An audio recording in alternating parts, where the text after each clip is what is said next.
In America, connections are everything. It is secret societies that provide the highways which grant members lifelong access to the dark corridors of power. Skull and Bones is one such network, emanating from a temple tomb at Yale University and stretching all the way up to George W. Bush himself.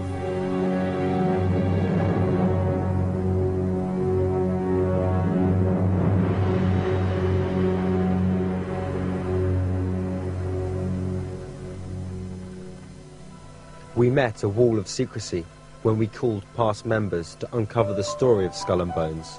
Many tried to deny all knowledge of the private club formed in 1832. I don't have a comment on that. Our membership is private. The membership is private, and I really can't tell you whether I am or I'm not. Are you serious? Yeah. The symbolism, of course, is the skull and crossbones, right? The death's head, or Totenkopf, I guess as the SS called it during the Second World War. It's a very sinister symbolism. It is obviously Freemasonic. But now the club's rituals and old boy networks are coming to light. Most people want to get along, to gain power and prestige. And they know the way to do that is to listen to the guy above you. So if someone, say, in Skull and Bones, calls people he knows, and these people know of the power of Skull and Bones, all it takes is a hint or a suggestion.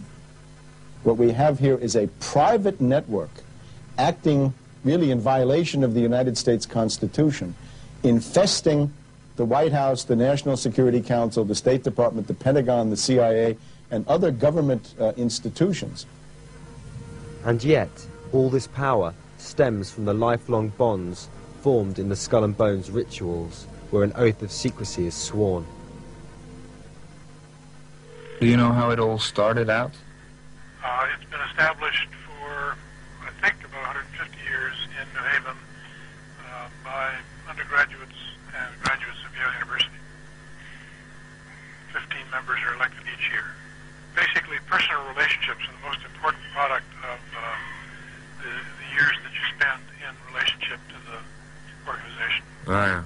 It's a very personal experience.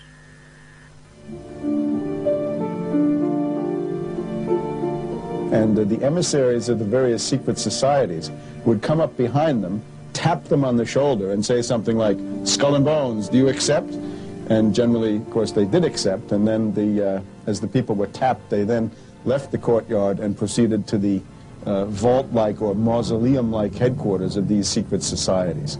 That, I think, since has been abolished or moved indoors or somehow is no longer so easy to observe as it might have been, say, 50 or 100 years ago. Part of the problem is the source of information. We have very little about the bones from the tomb itself, and most comes indirectly, such as an article written by a student that went to Yale and actually lived in the Jonathan Edwards dorm, and he had this to say. It was part of the Jonathan Edwards folklore that on the April evening following tap night at Bones, if one could climb to the tower of Weir Hall, the odd castle that overlooks the Bones courtyard, one could hear strange cries and moans coming from the bowels of the tomb as the 15 newly tapped members were put through what sounded like a harrowing ordeal. Returning alone to my room late at night, I would always cross the street rather than walk the sidewalk that passed right in front of Bones.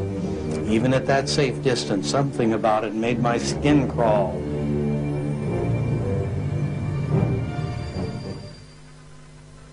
If you were invited to join the tomb cult, you became part of the East Coast Anglo-Saxon elite, joining the Rockefellers, the Harrimans, and the Bushes.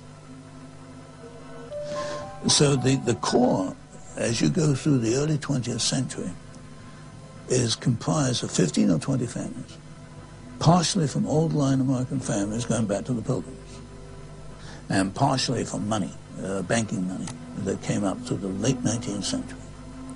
Conversation at that level is all off the record. There's no press involved, so it's like the men are getting kind of a first-hand understanding. It may not be any big trade secrets or anything, but they're getting this kind of off-the-record understanding of the way things are, or the way things should be. And I think this certainly gives them an advantage in the world, in the economic world, because, you know, they know what the directions are, what the movers and shakers are thinking, and what some of the major policy considerations that are being considered. Are there any famous members or well-known members? George Bush? The George Bush. Yeah. But that kind of focus is not of great interest to the members. How do you mean? Because we're much more interested in the personal issues than external achievement. And yet, membership of Skull and Bones seems to result in remarkable careers. Among its members are 3 presidents, a clutch of judges, CIA officials, and various tycoons. They swear to take care of each other's interests, and they do it. And when that in the normal conduct of life is probably okay, but when one of them becomes president of the United States, it's time to ask questions. What have you sworn to do for your brothers? And what interests are you pushing that are really on their agenda, not on the agenda of the American people's?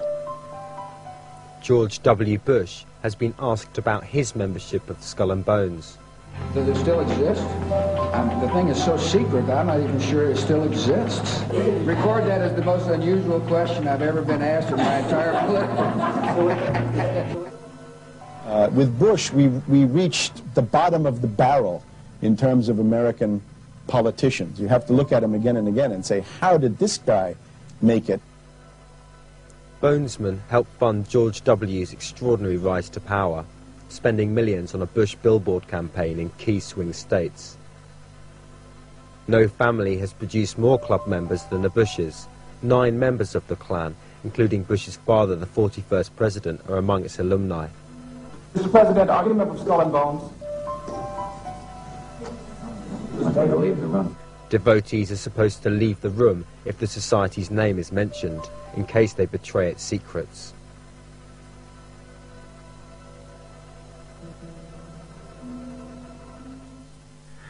Okay, you ever met Bush or? Oh yes, he was a couple years behind me, but I have met him. Bush Sr.'s Skull and Bones name was Magog, the name given to the most sexually experienced bonesman. George W. is known as Temporary, since he was too lazy to change his initial name. Skull and Bones is just one of many secret societies scattered around the United States that still dominate the paths to power. In San Francisco, there is the men-only Bohemian Grove Club. You have a group that sees itself as superior to all others within society. And I think that is the element which is carried over from Skull and Bones into these organizations, this superiority. This is a private club. You're not supposed to be here at all. Then turn the camera off. I'm sorry, where's your property line? This is what happened when we tried to film at the Bohemian Grove Club. Where's the property line? I'm not sure. No, this is a public street. Founded in 1872 by media and businessmen, modern-day members have included Ronald Reagan and Henry Kissinger. Move. But you understand move? Well, okay, we got the hospitality, the negative hospitality of the San Francisco Bohemian Club. There have been cases where people have written about the club and or snuck in. Dirk Matheson from People magazine snuck in and was actually spotted by a Time Warner executive and expelled from the club. From the Grove. And he, in fact, lost his job 6 months later, although they claimed that it wasn't related to that, but it was certainly coincidental. These secret networks have also taken their elitist mentality a stage further. Skull and Bones and George Bush Sr. have both been linked to the euthogenics movement, belief in the superiority of the Anglo-Saxon race.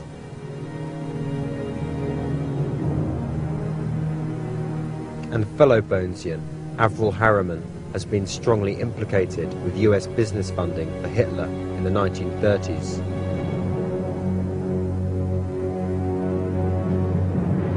Are they done? No. There's all that tradition, and it has to be protected, and it has great wealth to protect. And how do they protect it? They'll find new means. They'll hold offices, they'll hold appointive offices and elective offices, and they will be in charge of huge amounts of money. The Skull and Bones today is one of a number of groups. It happens to be now a semi-secret group.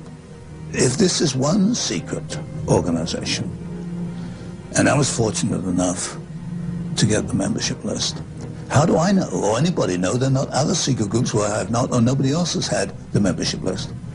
So we also have to take the hypothesis in mind that there could be other groups which are truly secret. Nobody here is aware of their existence, which have this ultimate purpose.